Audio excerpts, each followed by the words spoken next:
Have you noticed how we nowadays in our society like to label everyone as a narcissist?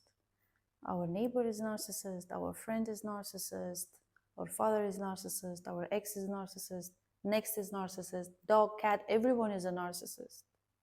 Welcome to my channel on recovering from narcissistic, abusive, and toxic relationships. My name is Aygün. I am a psychologist, but first and foremost, I am a survivor of narcissistic relationship. I used to be married to a narcissist, and I dedicate my channel, this channel, to help you to filter out whether you're being manipulated by narcissists, to find ways to deal while if you are with a narcissist, and if you need on how to escape narcissistic relationship. In today's episode, we are going to talk about the aspects and the differences between NPD, Narcissistic Personality Disorder, and Narcissistic Traits. Why it is important? Because we got to stop calling every single person a narcissist, and we got to understand that you and I and everyone can have narcissistic traits. However, it doesn't mean that you or I is a narcissist. So let's dive into aspects on how does narcissistic traits looks like and how does narcissistic personality disorder looks like. I am going to give some examples that is from my own personal examples and something that is actually right now going on in social media that is related to a court case that's going on. Let's start from narcissistic traits. What is it? Narcissistic traits refer to a behavior that is commonly associated with narcissism, but it may not meet the full criteria for a personality disorder. Those narcissistic traits, the intensity of those traits, it can vary from one person to another. Each person is different. In some cases, with some people, it's very evident that this person is having narcissistic traits, but with some people, you might actually question whether they have the narcissistic traits or not. So it's different with everyone. Examples of those narcissistic traits, it could be a person desiring for admiration, a sense of entitlement, arrogance, a tendency to exploit others for personal gain. Those are examples of narcissistic traits. However, having narcissistic traits alone does not indicate having mental health disorder. It might still pose a challenge in interpersonal relationships and in general in functioning, but it is not a mental health disorder. I'll give you an example. How does it look like having a narcissistic traits?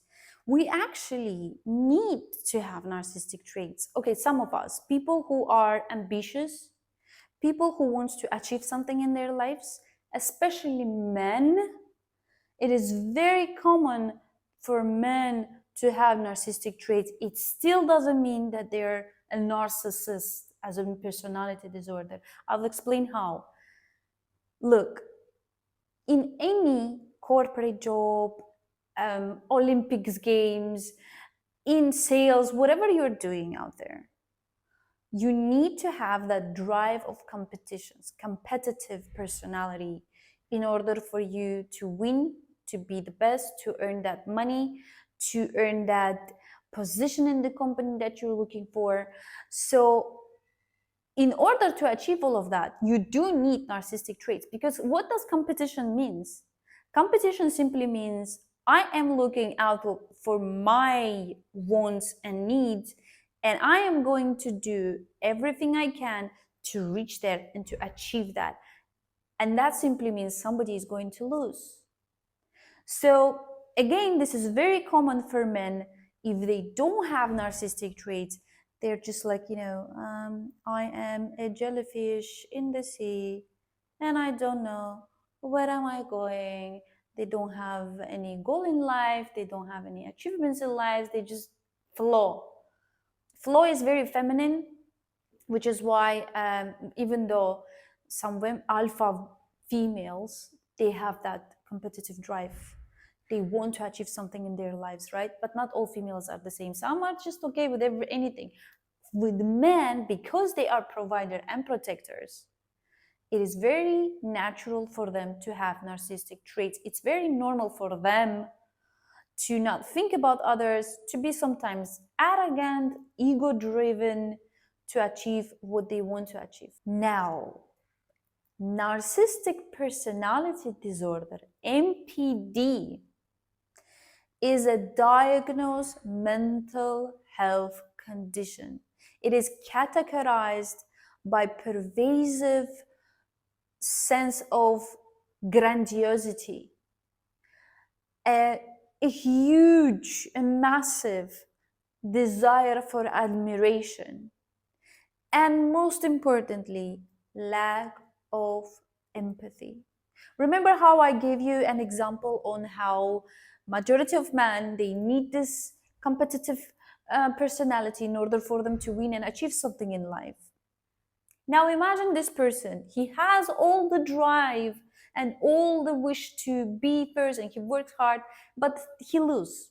Someone was working harder than he is, and this person lost. Okay, he has narcissistic traits, and that person probably has narcissistic traits, but this person lost. Very important to observe how this person will react, how this person takes no for answer. And I lost, what I'm gonna do?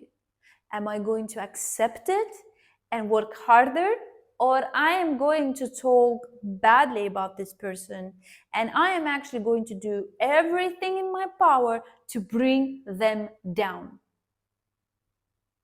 That is most probably, we're talking about the narcissism, the NPD. Diagnosing NPD itself is not an easy task, and it's not a task that I cannot, for example, somebody will come to me and tell me, I think I have a narcissism, can I please check?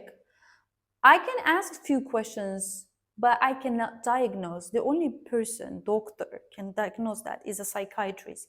And it's a process that is so difficult. Sometimes it takes them 6 months to 1 year of this person attending sessions with psychiatrists for them to find out that this person actually has a narcissistic personality disorder. Sometimes it's very evident because certain events happen in this person's life and it's very obvious that they have NPD. I am not really sure if you are aware of the very scandalous case that's happening right now in Kazakhstan. I don't know if you know the country. You don't have to know the country. You just need to know what's happening there. This court case that's going on, it's covering a brutal case of a husband killing his wife by beating her down. And why it's a scandalous? Because actually the husband is someone who used to work for government. He was some sort of economic minister, and people are outraged. Why is it scandalous? Because apparently the husband, the murderer, he is some sort of ex-minister of economy of Kazakhstan. So he was in the government, and he was actually already had a history of courts and being jailed for 2 years, which was supposed to be 10 years, for fraud and corruption. And he basically did not even serve that 10 years. He walked away after 2 years. So people of Kazakhstan, they know this. They know that he can actually play around the rules and walk away from this brutal murder. If you're someone who is dealing with a narcissist, I suggest you having a look on this case. It's not an easy case. especially if you go to TikTok, you will see a lot of gruesome videos because it was actually happening in a restaurant that his family owns. They had some sort of argument. They were in this VIP private room that restaurant has, and he actually killed her there. It's just crazy. The more I go into details of this case, the more I realize on it triggers me as well, because I had a similar incidents with my ex-husband, and I didn't know at the time that it's actually an abuse, and I didn't know I'm dealing with narcissist, not narcissistic traits, but a narcissist, the person who has MPD. This person, Bishimbaev, I think his name, the court that's going on, he's a narcissist slash psychopath. If you would listen, this is very important with a narcissist. They know what words to use, they know what kind of voice tone to use to make you convinced on what they're saying. They are the masters of manipulation and control. And if you will not know the whole case and what happened, if you haven't seen all the gruesome videos that out there, and you will just listen to this man, I am telling you, he will convince you that he is innocent. And I could see my ex-husband in that so much, because I remember actually my ex-husband showed his true face when we were engaged.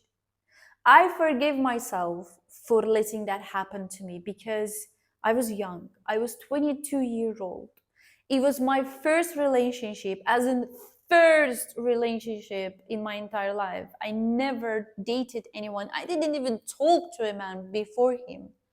So I was very much not experienced. I was naive in a way, and I closed my eyes to obvious red flags. But then I wouldn't really blame myself because there was weird things going on. And I will give you an example. When we were engaged with my ex-husband, I think the first and biggest red flag was when we had some disagreement on engagement or something for the wedding, something I don't remember. I just remember that we were talking face to face and we were very close like this. And I was just saying, I wasn't even angry. It was just a discussion where we had disagreement. And I wanted to understand why we cannot do this way and why we have to do this way. To what my ex-husband took my hand, and I thought that he's trying to be affectionate and he's trying to talk to me now. He took my hand, he took my pinky, and with his nail, he pushed so hard inside the skin of my pinky to the point where I crumbled. I lost my body balance, and I cried. It's just a pinky, but it was so freaking painful. And when I teared, and mind you, this was the first time he showed his actual face, his aggression. All this time, it was a love bombing face. It's the flowers, it's the joking, making me laugh, taking me out, preparing for the wedding. And then we had one small disagreement to where he just, and I think we were already together for, we were engaged for like 3 months. It's a long period of time for him. He did his best to actually sustain his manipulation and to cover that mask of his true personality. Now, I would just want you to imagine this scenario where I am crying. He immediately removed his hand when he saw my tears. You know what happened next? And which is why I don't blame Sultanat, the woman that this minister killed.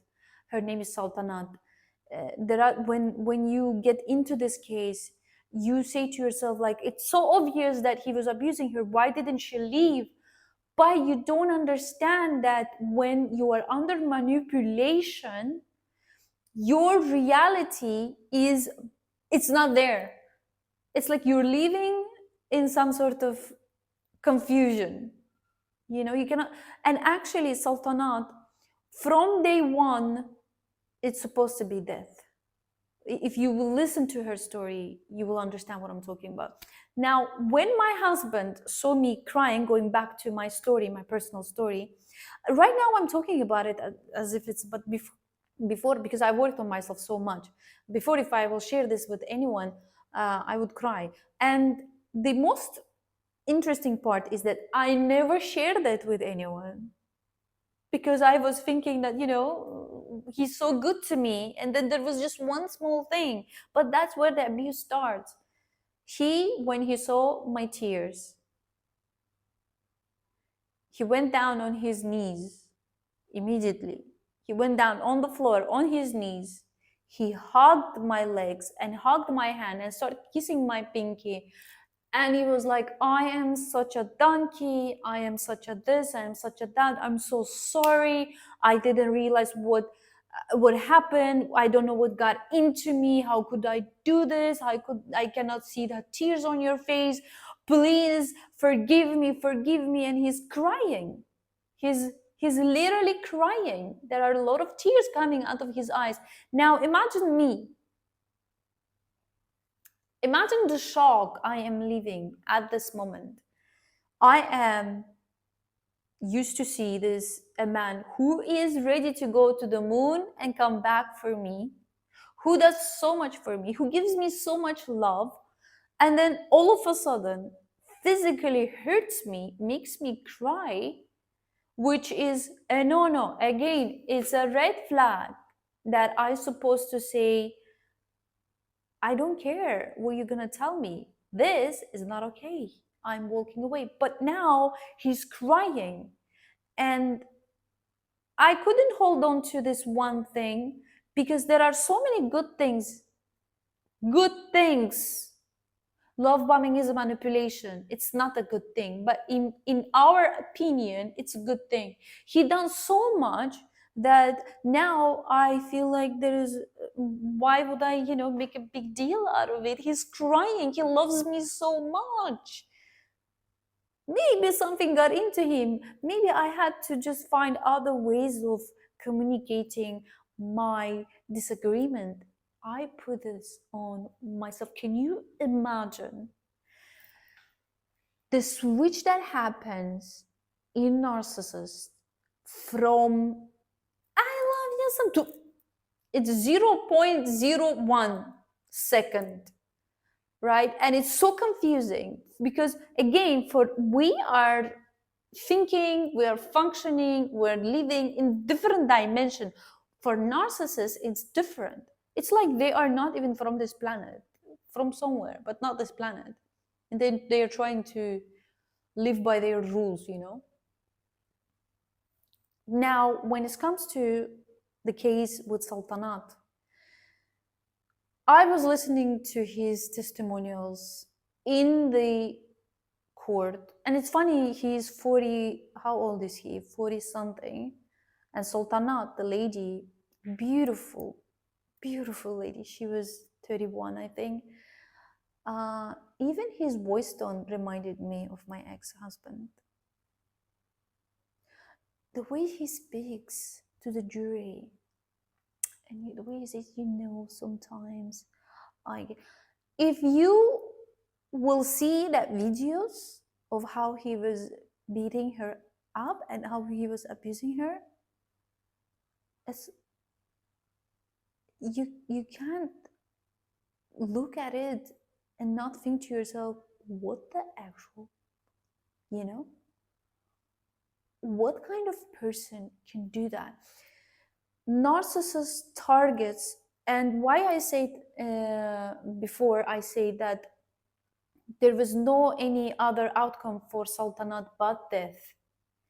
It's because when I say to people, when I say to my client who comes to me and she has a narcissist who is abusive. Not every narcissist is abusive, but most are.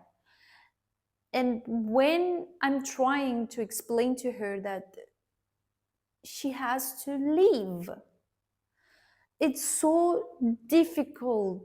It is so difficult to deliver to the victim that what's happening to them is actually abuse because of the love bombing. Every time when they do something wrong, they will love bomb, and it works because again they pick their target, the empath. NPD, narcissistic personality disorder people, they pick empath, and they don't pick any empath. They pick an empath who is beautiful, or who is glowing, who is thriving, who have all in their life. Same, if you actually look at Sultana's history before meeting him, she has her career glowing and growing, and she has it all. She's smiling, always wearing white. She's glowing. She is a happy woman. You want to be around a woman like that. And I promise you, even though he says that, oh, he found her Instagram through some friend, if you will go and you will know what I'm talking about. I promise you, he actually stalked her Instagram. And even he says that, oh, when I found out that she broke up with her ex, I thought it's a chance. He was waiting for that moment. The moment he heard that she broke up with her ex, he approached her. She wasn't very convinced, but again, the love bombing and the empath. And this person, he is talking and he knows how to convince crowd. He knows how to convince a person. Narcissists are so good at it. I'm telling you, my ex was abusing me. And first of all, I was ashamed of it to tell, because he has such a reputation of being a very kind person, that I was thinking to myself, maybe I am the wrong one, maybe I said this and I triggered. And even though sometimes I'll just sit, and let's say I'm reading a book, he will come and he will start a fight. When I say this, nobody believed me, because why would someone start a fight out of nothing? And even so, imagine I'm reading a book, minding my own business. Actually, everything is fine. And narcissist has to do this every day. They cannot go, after we got married, every day abuse, emotional, physical, sometimes. He will come, and when I realized that I should not react to him, he felt like he's losing control. And that's when the physical abuse started. When he realized that he cannot trigger me emotionally, he switched to a physical abuse. So I was reading how it started, actually, the physical abuse. It started with Pinky, but the big ones, I was reading a book, and he says something to trigger me. He always finds ways to say something. And I will not react. I'll just say, oh, okay, and continue reading. Okay, I'll do it next time better or something, He sees that I don't react. What does he do next? He start taking his finger and start just pushing my head like this. And he's a man, and he's bigger than me, and he's stronger than me. So I can push it, imagine him pushing it, and he mean it. He wants to hurt. He wants to trigger. Of course, as any human being, what will you do? You will want to remove someone's hand out of it. And that's where the fight will start. And that's where, again, he's stronger, he's bigger.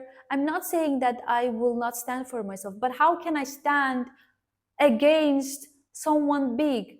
The history of Sultanat shows, it triggered me so much. I was crying watching her story, because I felt like I wish I could help her, which is why I'm doing all this channel thing. I want to help you to understand narcissistic personality disorder. And I want you to be able to help yourself. When there is no one, you got to help yourself. In Sultanat case and my case, she was looking healthy before the marriage. She started losing weight. She started wearing black. That was the case with me as well. I lost weight. I am 168 centimeters. When I got married, I was 42, maybe 43 kg. No, 45, I'm sorry.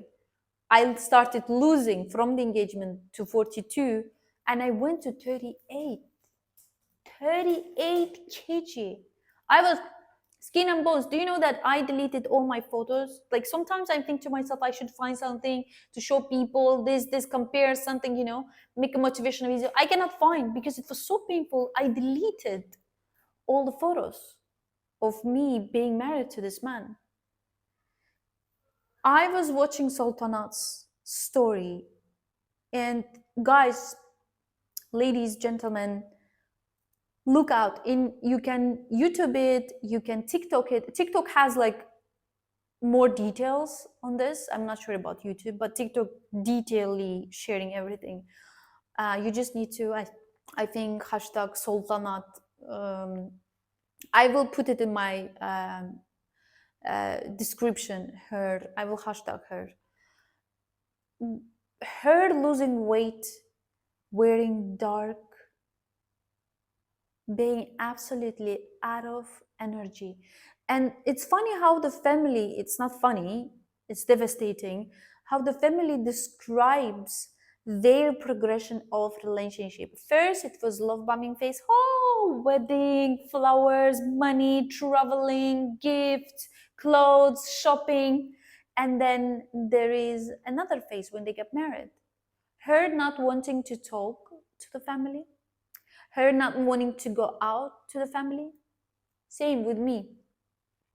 Her not wanting to see her friends and her cousins. And when she was being physically abused, she felt ashamed of herself.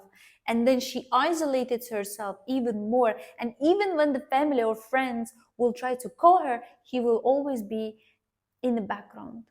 He's 24/7 was with her, eating her alive. Her death, unfortunately, was inevitable. The night when she decided that she has enough and that the restaurant has video cameras, and so there are videos actually from the scene. Sometimes they show her face. I think emotionally she was dead already a long time back. It's so sad. And that night, when she finally decided that she actually told him she's leaving him, he killed her. Go have a look on this. This is for you to understand how narcissistic personality disorder looks like. And it's not just narcissistic personality disorder he has. He's also a psychopath. The way he talks, the way he describes the story, the way he shares his feelings, it's very psychopathic behavior. My dear, my lovely friends, I hope this gives you an insight on what is narcissism, NPD, the personality disorder, and what's narcissistic traits. Everyone can have narcissistic traits to the level. Some can have more, some can have less. Narcissistic personality disorder, however, it's a mental health condition, and not everyone has it. So let's not label and use narcissism or this narcissism, that narcissism, he's narcissist, this narcissist. Let's not do that. Just because someone is selfish, just because someone is competitive, or just because someone would want to take advantage of you for their own gains, it still doesn't mean that they have NPD. They could be just not a very good people. Subscribe, comment, share your comments and your likes. They mean a lot to me. They make me create more. They make me share more. I am excited to see you on my next episode. Thank you for your attention.